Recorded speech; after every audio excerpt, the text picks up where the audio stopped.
My name's Detective Mara Vance. I thought I'd seen the worst humanity had to offer, until the night they sent me to Graywick Asylum. It was late when the call came in. My husband and I were mid-argument. Him saying I was married to the badge more than I was to him. I responded, saying the city didn't sleep, so I couldn't either. Then all of a sudden the radio crackled. Detective Vance, possible break-in at the Graywick State Mental Ward. Security alarm tripped. Be advised.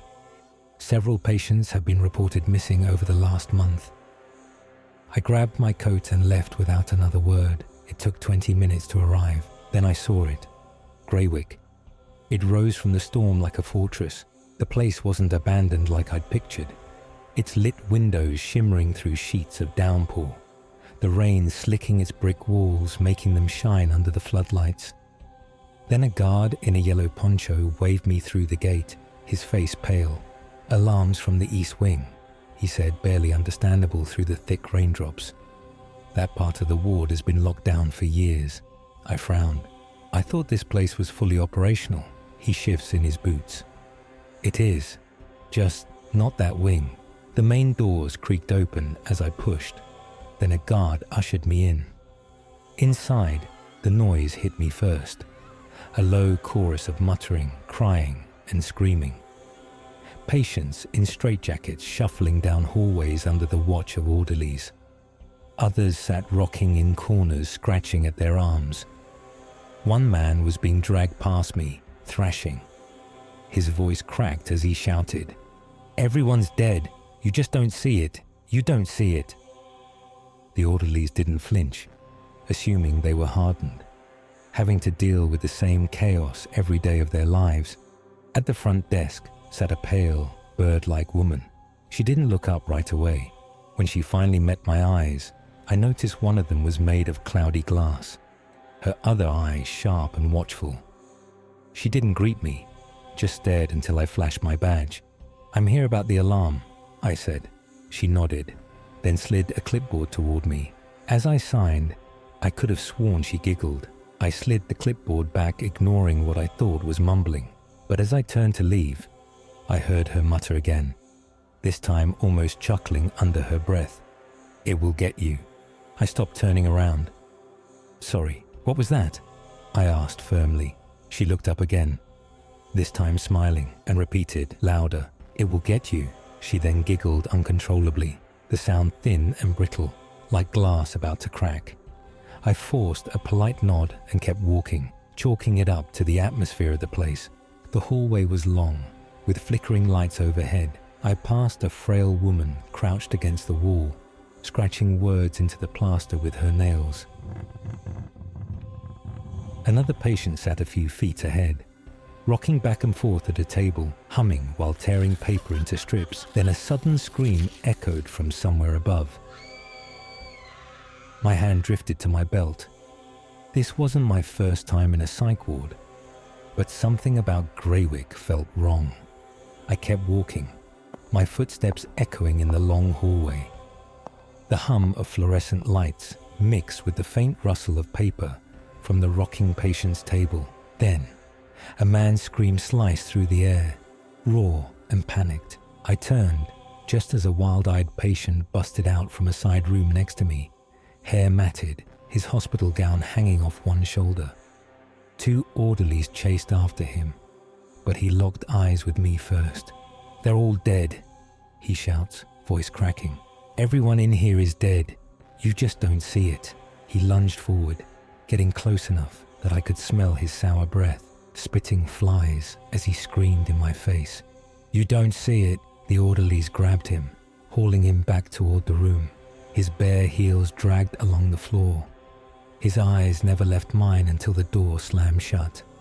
The echo of his words lingered longer than it should have. I shook it off and kept moving toward the east wing. The hallway narrowed as I approached the final turn. That's when I heard quick footsteps behind me. "Detective?" a voice called. I turned to see a man in scrubs hurrying toward me. Looked like to be in his late 30s, badge clipped to his chest. Marcus Hale, senior orderly. His eyes darting to the shadows above us, like expecting something to drop from the ceiling. "You're not supposed to go down there alone," he said, falling in step beside me. "I'm not here for a tour," I replied. "Just show me the alarm location." He nodded, but his voice dropped lower. "That wing's been sealed for good reason. Staff don't go past the doors. Not anymore." "Why?" I asked. Marcus didn't answer right away. Instead, he glanced over his shoulder, then muttered, "Sometimes, when you're in there, you can hear them breathing." At that point, I assumed every single person here was completely mad. We turned the corner. Then the east wing doors finally came into view. A security keypad glowed faintly in the dim light. From somewhere deep inside, I thought I could hear it. It was a slow, uneven inhale, exhale. Marcus then punched in the code, the keypad beeping in the silence. My eyes were fixed on the small, reinforced glass window set into the steel door. Something shifted on the other side. At first, it was just a shadow, but then, movement. A figure lurched into view, stumbling toward the door. The closer it got, the more my breath was catching. Its skin was blistering, peeling away in wet strips. Flames licked up from its clothes, clinging to the flesh beneath. The smell hit me before my mind can protest. Acrid, thick. It was the reek of burning meat. It slammed its palms against the glass with a wet smack, skin sticking to the glass as it dragged them down. I could hear it, screaming, but muffled, like it were trapped in a furnace. The glass fogged from the heat radiating off of it. I blinked, and the hallway was empty. Just a locked steel door. Marcus was staring at me, his brow furrowed. "You good, detective?" "Yeah," my hand still trembling as I reached for the handle. The lock disengaged with a heavy metallic clunk. Marcus hesitated, but I pushed the steel door open and stepped inside. The air now different, colder, carrying a faint stench of mildew and something sweet that made my stomach turn. The lighting was worse too. Every third bulb hummed weakly, leaving long stretches of shadows. The corridor was lined with old patient rooms, their windows blacked out. There was rust streaking down the walls, therefore water was seeping in. As I walked on the tiles, they cracked under my boots like old teeth. Somewhere deeper inside, a faint sound drifted toward us, slow and rhythmic. Tap, tap, tap. Like if someone was knocking on wood with the back of their fingernails. I glanced at Marcus, but his eyes were locked straight ahead. We moved forward, and I swore that the shadows shifted just beyond the edges of the light. Halfway down the hall, one of the doors shuddered violently, as if something incant just threw itself against it. The sound suddenly stopped. I glanced at Marcus once again. As he gave me a slight shake of his head, I then gripped the handle and eased the door open. The room was dim, lit by a single flickering bulb, empty. An unmade bed sat in the center, the restraints hanging loose over the sides. The air smelled faintly of sweat and something sour. I stepped inside, scanning the corners. That's when the door behind me slammed against the wall. A blur of pale skin and hospital linen bursted through, knocking Marcus flat on his back in the hallway. He gasped, trying to shove it off, but the thing moved fast and frantic and had inhuman strength, clawing, snarling. Its teeth bared like an animal. Marcus shouts, "Help me!" as its hands clamped around his throat. I grabbed the patient by his shoulders and wrenched it backward with everything I had. Its skin was cold and slicked under my hands, the hospital gown hanging in tatters. It then whipped its head toward me, eyes wide and glassy, mouth gaping in a soundless scream. The smell coming off it was rot and chemicals, like spoiled meat soaked in disinfectant. Marcus scrambled away, coughing, as the thing twisted violently in my grip. It was stronger than it looked, bones jutting like wire beneath skin, every muscle in its body straining. It clawed at my arms, nails breaking against my jacket. I then slammed it against the wall, once then twice, leaving me out of breath. Finally, with a guttural noise, it collapsed to the floor, not unconscious, but trembling like if it was seizing. Its lips moved, whispering, "I see it. It's finally here." Then its eyes rolled back, its body limp against the cold tile. Then a sudden eruption of screams, male and female, overlapping, with raw terror. It was coming from the main lobby. Marcus and I locked eyes, neither of us saying a word. We just turned and darted for the lobby, my boots pounding against the cracked tile, his shoes slapping wetly on the floor. I drew my gun as we rounded the corner into the lobby. Then I froze.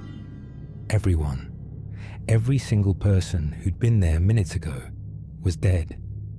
Their bodies, twisted, broken, placed with deliberate care in the shape of a giant X across the polished floor. The blood glistened in the harsh fluorescent light, pooling under their limbs. My breath was loud in my ears as I scanned the scene, my fingers sitting tense on the trigger. Then, plip, plip, plip, a warm droplet landed on the back of my hand, another landing on my cheek. I looked up. Marcus did too. There it was. Scrawled high across the domed ceiling were ancient words, smeared in wet blood, the letters jagged and curling in ways I didn't recognize. The lines seemed to shimmer in the flickering light, almost moving. The air felt heavier, pressing in around us. I couldn't stop staring at the words. They looked alive, the curves and angles shifting just enough to make me doubt my own eyes. My lips started to move, tracing the shapes, as if my mouth knew how to say them. Then a sharp tug ripped me back. "Don't look at it," Marcus hissed, his grip like iron on my arm. He pulled me back toward the nearest hallway, his face pale and slick with sweat. "What the hell is this?" I demanded, half stumbling as he forced us away from the lobby. He shook his head, glancing over his shoulder. "You don't want to know. It's not meant for people to see." We rounded another corner. Then noise in the building changed. The screaming was gone, now being a low, guttural hum, coming from every direction at once, vibrating through the walls. Marcus's voice barely above a whisper. "We need to get out of this wing, now." We headed for the nearest emergency exit, our footsteps quick and shallow against the tile. My pulse was still hammering from the lobby. It was those words. It was the way it seemed to crawl under my skin. Marcus then shoved at the crash bar, but the door wouldn't budge. He tried again. Nothing. A heavy metallic clunk echoes from the other side, like it's been bolted shut from within. "That wasn't locked before," he muttered, panic edging in his voice. Then, click. I spun, gun up. It was a man stepping out from a nearby storage room, his white coat stained with something dark, his hands raised halfway up, but his eyes remained sharp, alert. "Lower it," he says quickly. "If you want to live, come with me." I kept the gun trained on him. "Who are you?" "Dr. Ellis," he replied. "I work here, or at least I did, before they opened the east wing again." He glanced toward the blocked exit, then back at us. "I know what's been happening. It lies deeper in the hospital, and if you go any further without knowing, you're not coming back out." Marcus and I exchanged a look. Ellis lowered his voice.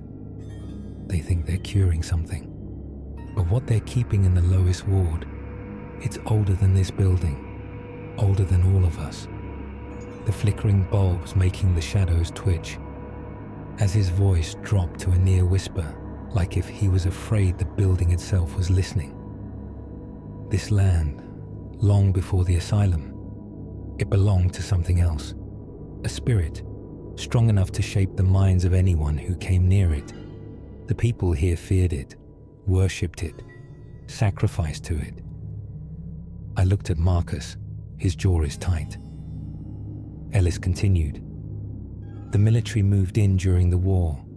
They thought they could harness it, control it. But you can't control something evil. They failed. And when they built this ward over its ground, they gave the spirit a place to hide behind. Ellis stopped walking, turning to me, eyes intense. I know how to. Then sudden clang above us cut him off. The vent cover dropped with a metallic scream, and in an instant something long and pale shoots down, wrapping around his torso. Ellis screamed as it yanked him upward, his body slamming against the vent walls, bones cracking with each impact. His cries echoed, fading deeper into the ductwork. Silence then returned, except for the faint, wet scrape of something retreating overhead. Marcus's face now ashened. It's hunting us now. "Ellis," I shouted, stepping under the open vent, gun aimed into the dark. The smell hit me first, hot metal, dust, and something sharp, like copper left in the sun. Marcus was right behind me, eyes darting from the vent to the shadowed hallway. "Marcus," I said sharply, "get inside that room now. Barricade the door with whatever you can. Desks, shelves, I don't care. Don't open it for anyone but me." He hesitated. "What about you?" "I'm checking the vent. If that thing comes back, I don't want you to be standing out here like bait." He swallowed, nodding once, as he slipped into the nearest office, already dragging a desk toward the door. I dragged a rolling stool under the vent and climbed up, flashlight in one hand, gun in the other, the beam cutting through the dust, catching streaks of something wet along the metal walls. There was no sign of Ellis. Then I heard it, a faint dragging sound deeper in the duct. Following it, I see a torn piece of his white coat snagged on a jagged piece of metal, the fabric soaked with blood. The dragging sound then stopped. I stared into the black ahead, my gut twisting. Whatever took him is gone. The duct was cold against my palms, the metal groaning with every shift of weight. I holstered my gun, clamping the flashlight between my teeth, then started to crawl. My knees scrapping on the bolts, the rust grinding onto my hands, the smell thickening the farther I went. The tunnel then sloped down. I slid until the metal floor beneath me ended abruptly with an opening. I smacked into the ground, causing me to get up slowly. Around me was a massive, dimly lit chamber, the kind of industrial space that shouldn't exist under a psychiatric hospital. The walls were lined with corroded pipes, some weeping a thick black fluid that snaked toward the center of the room. There, squatting like a mechanical heart, its casing cracked and pulsing faintly, as if breathing. From its base there were streams of that black goo surging into a jagged crack in the far wall. The crack wasn't just a break in the concrete, it was deep, impossibly deep, the edges rimmed in a sickly red glow. And in that glow shapes moved.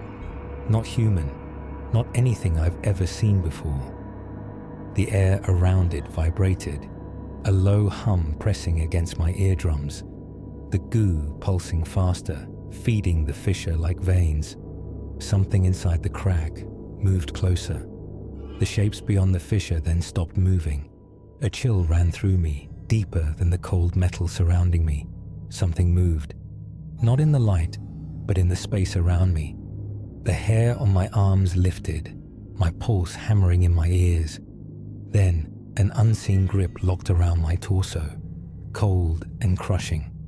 My feet leaving the duct floor. I was being lifted into the air, weightless for a heartbeat. Then suddenly, slammed down onto the steel with enough force to rattle my teeth. Before I could recover, invisible hands wrapped around my throat, the pressure unbearable. Spots were dancing in my vision as my body jerked against the hold. I clawed at nothing, my fingers slipping through empty air. Then clanging echoes came from behind me, Marcus's voice shouting my name. He dropped into the room from the same vent, landing hard on his feet. The thing's grip loosened around my neck, and in an instant, it was on him, lifted clear off the ground, his legs kicking wildly. The pressure around his neck tightened as the blood vessels bursted in his eyes till turning into a horrifying swollen red. His mouth open in a silent scream before his body went limp.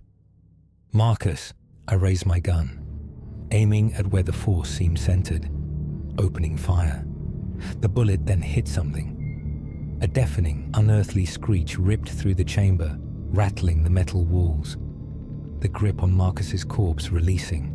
As his body crumpled to the floor, the thing retreated, the echoing sound of its steps, vanishing into the shadows beyond the reactor.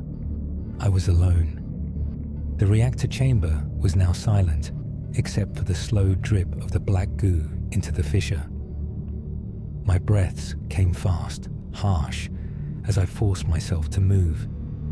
Marcus's body now lying still, his eyes open and glassy. Poor guy, this wasn't supposed to happen to him. I was supposed to protect them, protect Marcus. And now, everyone is gone. But I can't think about that right now. Not if I want to end this thing. I scanned the room. Against the far wall, half covered in a dusty tarp, I spotted metal cases, stenciled with faded military markings. I pulled the tarp away, my fingers trembling. Inside, relics from a war that never made the history books. Old, but functional. There was a flamethrower unit, its fuel tank still heavy, crates of explosives, brick after brick of plastic charge, some already wired with detonators. And lastly, a battered assault rifle with spare mags, grease still coating the bolt. Then it hit me. Ellis was right. The military tried to weaponize this thing, and this room was their failsafe. I slung the rifle over my shoulder and strapped the flamethrower to my back, then filled my pockets with as many detonators as I could carry. The fissure pulsing faintly across the room, almost aware of me. Whatever's inside was wounded, but not gone. Not yet. I took one last look at Marcus, then turned toward the shadows where the thing fled. I was to finish it, determined to end the evil under. Graywick. I stepped out of the reactor room, the flamethrower's weight pressing between my shoulder blades, the rifle warm in my hands. The air in the east wing was heavier now, like the whole building knew what I was carrying. Somewhere ahead, faint and uneven, it was the sound of wet dragging, the invisible thing limping deeper into the asylum. I moved slow, methodical, hugging the walls. Each time I passed a structural beam or a load bearing, I pulled a block of C4 from my bag, slapping it into place. The small red lights blinked at me like a dotted trail of insurance. If I could kill it, I would bury it here. The halls felt wrong. The lights above were dimmer than before, and the shadows seemed longer, stretching across my path. Patients' doors hung open. The rooms inside empty. Beds overturned, restraints cut. I planted another charge outside the main elevator shaft. The glow from my wristwatch ticking down the minutes I was willing to give myself to prepare. Up ahead, a wet scrape echoed, followed by something brushing against the wall. My heart started to beat faster. It was close. I adjusted the rifle's grip and pressed forward, one step at a time, following the sound toward the heart of the asylum. The trail of wet scraping grew louder and heavier. I rounded the last corner into a wide, dim treatment ward. And there it was. Even though invisible to the eye, I could see it. The way the air bended around its shape, the shimmering of heat-distorted outlines, the stench, suffocating, like rotting meat mixed with burned hair. At the center of the ward, it crouched over a corpse, It was one of the missing patients. The body jerking slightly with each pull, as if the blood was being sucked out in slow, wet gulps. As I watched, patches of the creature's form start to solidify, glistening black sinew knitting over bones, holes in its shape filling in with twitching muscle. The sound of it feeding was obscene, wet and deliberate. I raised the rifle, holding onto my breath. The detonator for the C4s pressed against my palm in my other hand. Then the thing stopped feeding. Slowly, its half-formed head turned towards me. "You're not walking out of here," I whispered, tightening my grip. The air then split with its roar, a screech so loud that it blurred my vision. It dropped the corpse and darted toward me, its form bulking up as it regenerated, claws forming in the shimmering haze. I then squeezed the trigger. The first burst tore into its distorted outline of its chest. It shrieked, the sound rattling through my bones, but it kept coming, faster now, the air warping violently around it. I backpedaled, firing in controlled bursts, each hit splattering something black and hissing onto the floor. It lunged, claws swiping so close I felt the air on my face. I slung the rifle and ripped the flamethrower's grip into position. The first blast was white-hot scream of fire that flooded the halls, the heat washing over me in a suffocating wave. The monster's outline then thrashed in the flames, its shape flickering as pieces of it burned away, but it still moved. I can't kill it here. Not with bullets, not with fire. I turned and sprinted, the creature crashing after me, its burning form leaving streaks of black ichor on the walls. Every turn I took led it past another blinking red light from the C4 charges I planted earlier. It was howling now, mindless with rage, so close I could hear its claws scraping the floor behind me. I dove through the last doorway, seeing the shadows blotting out the light as it charged in. My thumb finding the detonator switch. "You die here," I growled, pressing it. The world then became fire and thunder. The floor buckled, the walls imploding, and a roar unlike anything human filled the air, before cutting off mid-scream. The shockwave slammed me into the corridor wall, my vision going white. When it cleared, the east wing is gone. Just smoke, rubble, and silence. The air was thick with dust and the stench of burnt stone. My ears were ringing so loud I can barely hear my own breathing. I pushed myself up, coughing, my palms scraping against broken tile. Where the east wing once stood, there was nothing but a jagged crater smoldering under the rain. Chunks of concrete and twisted rebar jut out like broken bones. The fissure was gone. No glow, no hum, no shimmer in the air, just black, wet rubble slowly steaming in the cold night. Through the haze, figures emerged. EMTs in reflective jackets rushing toward me, voices muffled like they were underwater. A medic kneeled in front of me, checking my pupils, sliding an oxygen mask over my face. Beyond them, heavy diesel engines rumbled, a convoy of military trucks grinding to a halt. Outside the gates, armed soldiers spilled out, rifles up, moving with the precision of men who've been here before.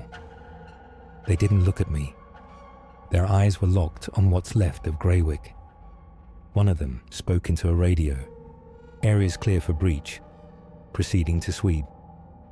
I watched as they push into the ruins, their figures swallowed by smoke and shadow. It was over.